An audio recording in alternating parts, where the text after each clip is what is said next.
for one, am grateful, Mrs. Bush, that they are finally bringing civilization to this savage land. I could not agree with you more, my dear. My daddy settled this land, and I know he'll be looking down on us, pleased at how we help the natives. Yes, they've lost their land, but they've gained access to heaven.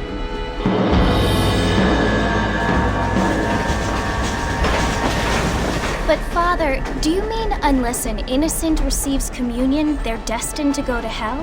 That hardly seems fair. What I mean to say, Jenny, is that there is a great deal of difference between an innocent and a savage. I never thought of it that way. Yes, they lived like animals, but they're happier now.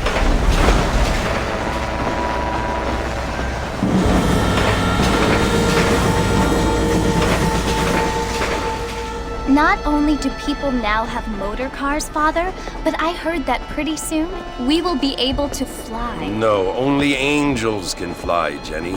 No, apparently people can fly. Didn't you hear? Out in Kansas, a man even got a car to fly. I hardly think so, Jenny.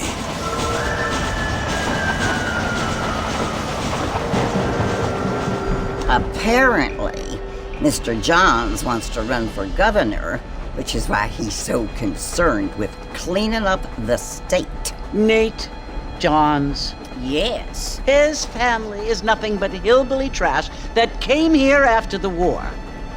I don't want to be judgmental, but this state should not be ruled by such a disgusting family. A family without class. Apparently.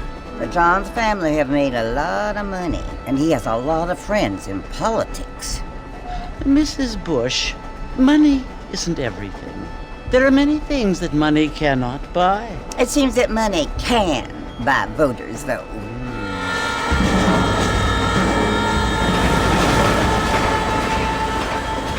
What you must remember, my dear, is that we have been brought here to spread the word. And the word and civilization, they are the same thing. They are the gifts. It is the opportunity we have, the chance to live among people who are decent and who do not kill each other, and who let you worship in peace. It's so confusing, Father. Sometimes I find it impossible to make the distinction between a loving act and a hateful one. I mean, they often seem to be the same thing. Yes, Jenny, it is confusing. But you only have to ask me if you need help. Indeed. Well, here we are, Mrs. Bush. Armadillo.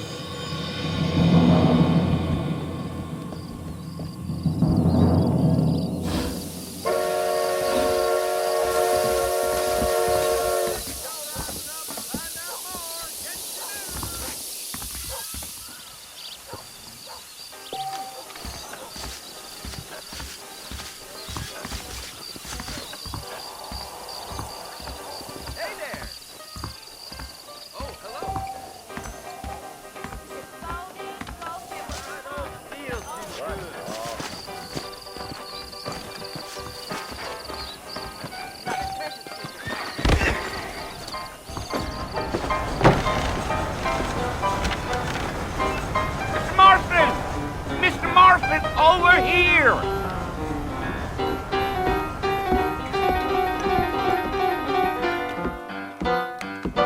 You must be John Marston. Sometimes. I'm Jake. Your friends from Blackwater hired me to guide you. They ain't my friends, but pleased to meet you, Jake. I got the horses saddled up and ready out front.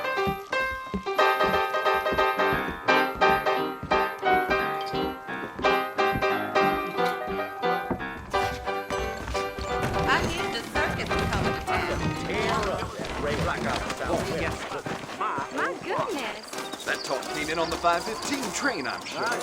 All righty, Mr. Marston, let's get it. I ain't so sure about that.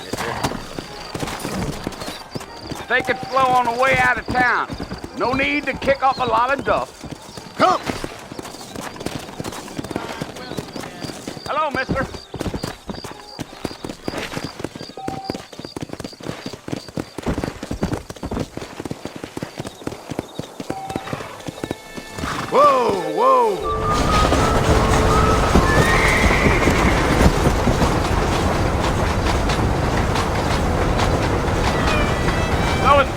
So you want to visit? That's right. Ain't taking nobody up to the fort in a long time. Strange place for a decent fella to want to visit, if you don't mind me saying. Who said I was a decent fella? It's been abandoned for years now.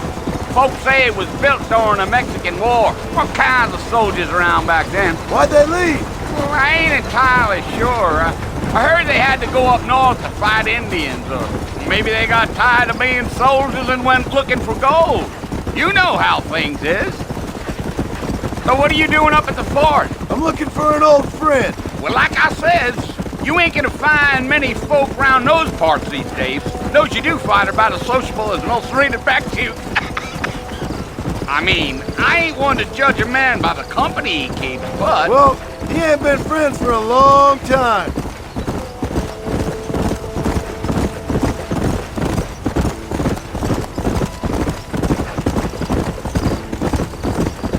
Are you planning on spending any time in Armadillo, Mr. Marston? I doubt it. I ain't planning on staying very long. Well, if you're fixing for some female company, you can do a lot worse than Armadillo. Fine as cream gravy they are. Not like Thieves' Landing. Dang, those girls ain't even fit for a drinking man to hole up with. I'm a married man, I'm afraid. Ain't we all?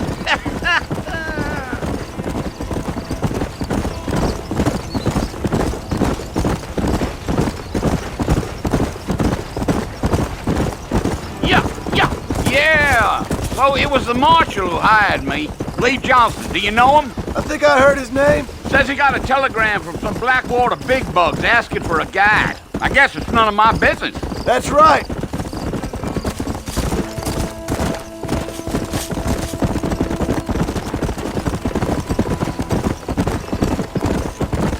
You ain't very talkative, are you? Nope. I'm just chewing the dog, mister. It's how I am.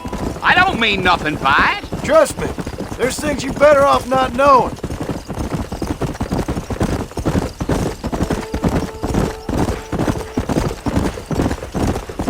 I'll tell you, Mr. Marston, those coyotes eat better than I do. Not far now. You'll see the fort when you get to the top of this hill. Yeah. Whoa there. Listen, mister. This here's what's left of Fort Mercer. Some gang rode in and took the place over. So I understand. This is where we part ways, friend. You have yourself a good time.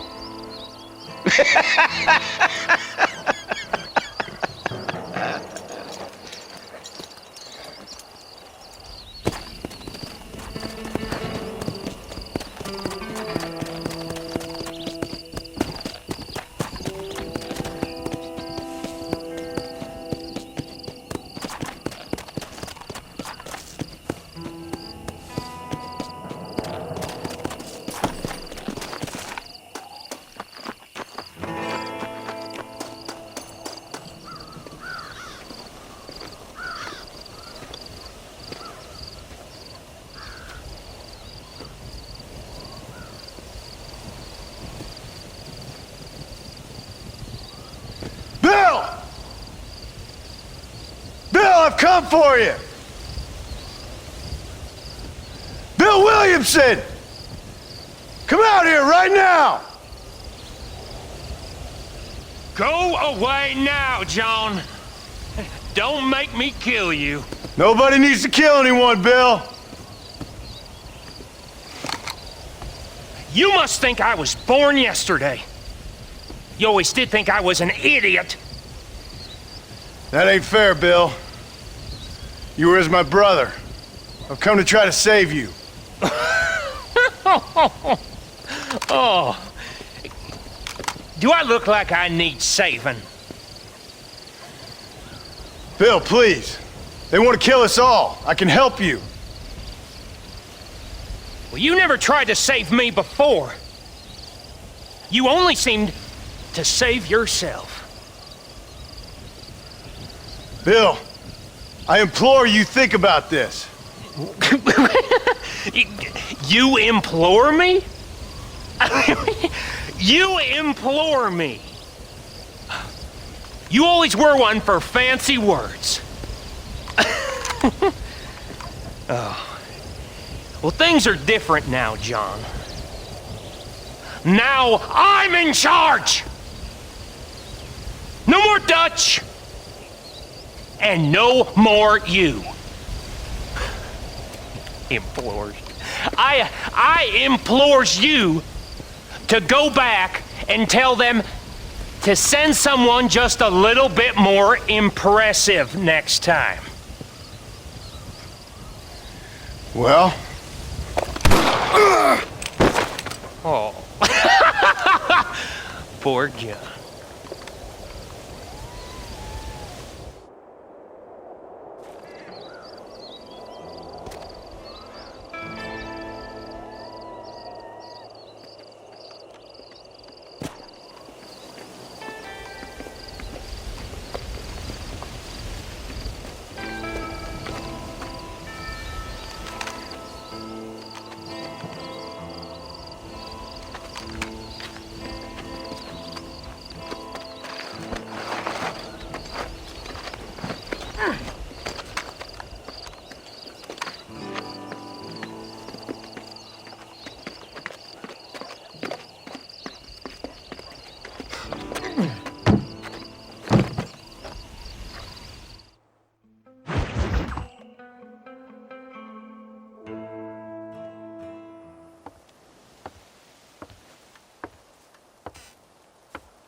Well, you're alive. So it would seem. So, how do you feel? I don't know the polite word for it. I do. Stupid is the word we use around here. What were you doing? I was doing something stupid. Well, you'll be okay. Once you didn't die, the doctor said you'd be fine. He got the bullets out a couple days ago. Good. It cost us $15. I'm sorry, madam. Should have left me there to die. Did you want to die? I mean, was that it? Was that why you went straight out to Fort Mercer and picked a fight with the worst bandit in the county? To die, Mr. Mr. Marston. John Marston. Bonnie McFarland. Miss Bonnie McFarland. Well, you may be right, Miss McFarland. I don't know. Huh. So what were you doing? Just trying to give Mr. Williamson a chance. For old time's sake. You know Bill Williamson? Knew him. Long time ago. Well, what was he like? Dumb. Just like you. Thank you, miss. See my hat? I have. And, what will you do now?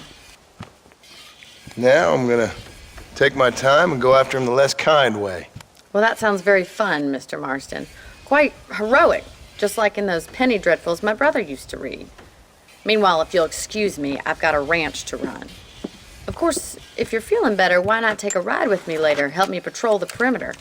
You can earn back some of that money we wasted on doctor's bills. Of course. And thank you. For saving my life, I mean. Next time, Mr. Marston, I strongly recommend you don't try to lose it quite so earnestly. I'll bear that in mind.